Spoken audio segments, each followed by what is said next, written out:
19 मई 2024 को ईरान के प्रेसिडेंट जिनका नाम इब्राहिम रईसी था वो अजरबैजान और ईरान के बॉर्डर पर एक डैम की इनॉग्रेशन के लिए जाते हैं। इस मिनी ट्रिप से वापसी पर वो बेल 212 हेलीकॉप्टर में थे जो कि एक 50 साल पुरानी टेक्नोलॉजी वाला अमेरिकन हेलीकॉप्टर था और उनके साथ फॉरेन मिनिस्टर हुसैन अमीर अब्दुल्लाहियान और 6 ऑफिशियल्स भी थे। टोटल 3 हेलीकॉप्टर्स में से प्रेसिडेंट का जो हेलीकॉप्टर था वो सबसे आगे था। डैम से 45 मिनट्स की दूरी पर ही उनको थिक फॉग से गुजरना पड़ता है जिससे पायलट को बहुत मुश्किल आ रही थी हेलीकॉप्टर उड़ाने में। और इतने में कुछ दिखाई ना देने पर ईस्ट अजरबैजान बॉर्डर पर हेलीकॉप्टर क्रैश कर जाता है और प्रेसिडेंट समेत सब लोग जो हेलीकॉप्टर में थे उनकी डेथ हो जाती है। क्रैश के 10 घंटे बाद टर्किश ड्रोन्स क्रैश साइट को ढूंढ लेते हैं क्योंकि ईरान की रेस्क्यू टीम को क्रैश साइट मिल ही नहीं रही थी और क्रैश साइट ढूंढने के लिए वो यूएस से भी रिक्वेस्ट कर चुके थे कि वो ईरान की हेल्प करे इस मामले में। यूएस ने ईरान पर सैंक्शंस लगा रखी हैं बट फिर भी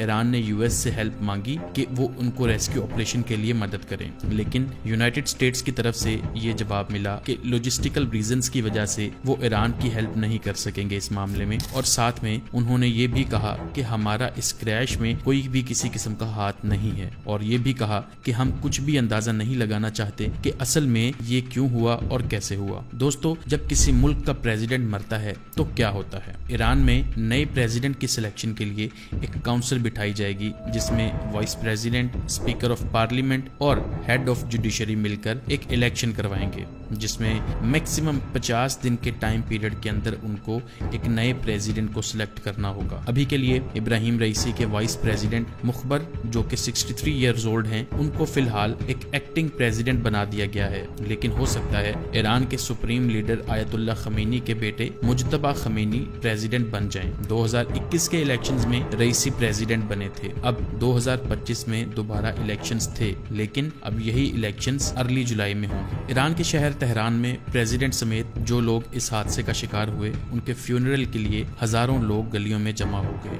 बहुत सारे लोगों को मैसेजेस भी रिसीव हुए कि आप इस जनाजे में शिरकत करें और ईरान के सुप्रीम लीडर आयतुल्ला खमीनी ने खुद नमाज जनाजा भी पढ़ाया जिनके साथ ईरान की टॉप लीडरशिप भी शामिल थी। प्रेसिडेंट की डेथ पर कुछ लोग बहुत ज्यादा गम में थे और यहाँ तक कि ईरान के सुप्रीम लीडर ने 5 दिन तक सदर की मौत के लिए सोग मनाने का ऐलान भी किया। लेकिन दूसरी तरफ कुछ लोग प्रेसिडेंट की डेथ पर बहुत खुश और मिठाइयां बांटी जा रही थी क्योंकि यहाँ पर आपको एक चीज का लाजमी पता होना चाहिए कि ईरानी सदर जो इस क्रैश में मारे गए उन पर यूएस की तरफ से ह्यूमन राइट्स वायलेट करने पर बहुत सारी सैंक्शंस लग चुकी थी कि वो अपने ही मुल्क में लोगों पर बहुत जुल्म करते हैं। तो ऐसे लोग जो ईरान के सदर की डेथ पर बहुत खुश हो रहे थे उनके खिलाफ ईरानियन लीडरशिप की तरफ से एक क्रैकडाउन भी स्टार्ट कर दिया गया है। अब इस क्रैश को एक हादसा समझा जाए या साजिश? ईरानी सदर मसला फलस्तीन पर बहुत ज्यादा बात करते थे और सऊदी अरेबिया के साथ भी दोस्ती करना चाह रहे थे।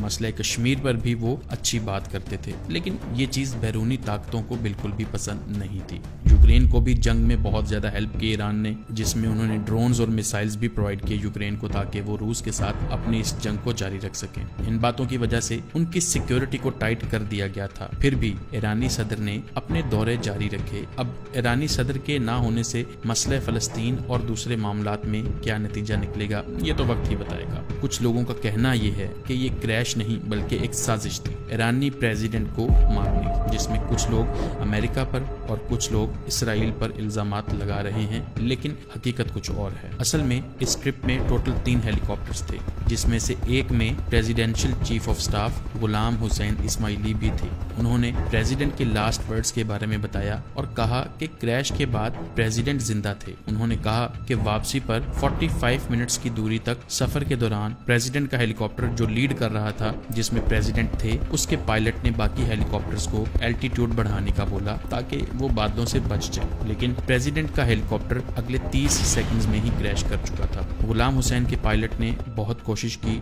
लेकिन वो प्रेसिडेंट के हेलीकॉप्टर से किसी भी तरह से कांटेक्ट ना कर सके और अपना सफर जारी रखा और पास में ही एक कॉपर माइन में उन्होंने अपना हेलीकॉप्टर लैंड किया। रिपीटेडली कॉल्स करने पर ना प्रेसिडेंट और ना ही फॉरेन मिनिस्टर्स की सिक्योरिटी ने कोई रिस्पॉन्स किया तो उनको ये यकीन हो गया कि उनका हेलीकॉप्टर क्रैश कर चुका है। कुछ देर बाद उनका राब्ता मोहम्मद अली हाशिम से हुआ, जो प्रेसिडेंट के हेलीकॉप्टर में ही था। उसने ये कंफर्म कर दिया कि हेलीकॉप्टर क्रैश कर चुका है और सिचुएशन बहुत बुरी है इस वक्त। अली हाशिम भी कुछ घंटों तक जिंदा रहे, लेकिन वो भी बच ना सके। दोस्तों, इस वाक़े के असरात इस्लामी इनकलाब और मसले फ़लस्तीन पर डायरेक्ट होंगे और इस वक्त आयतुल्ला खमीनी पर बहुत प्रेशर भी है और ईरान के सुप्रीम लीडर को बहुत बड़े फैसले करने हैं इस वक्त। लेकिन पिछले हादसात को मद्देनजर रखते हुए अगर देखा जाए तो ईरान ऐसे हादसात की सूरत में बिल्कुल भी घबराता नहीं है और अपने रास्ते से भटकता नहीं है और एटॉमिक प्रोग्राम को लेके ईरान बहुत ज्यादा सीरियस है और सुप्रीम लीडर का कहना है कि ईरान को कमजोर ना समझा जाए। इसी के साथ इस वीडियो का इख्तिताम करते हैं। अगर आपको ये वीडियो पसंद आई है तो हमारे चैनल को सब्सक्राइब कर लीजिए, इस वीडियो को लाइक कर दीजिएगा। अल्लाह हाफिज।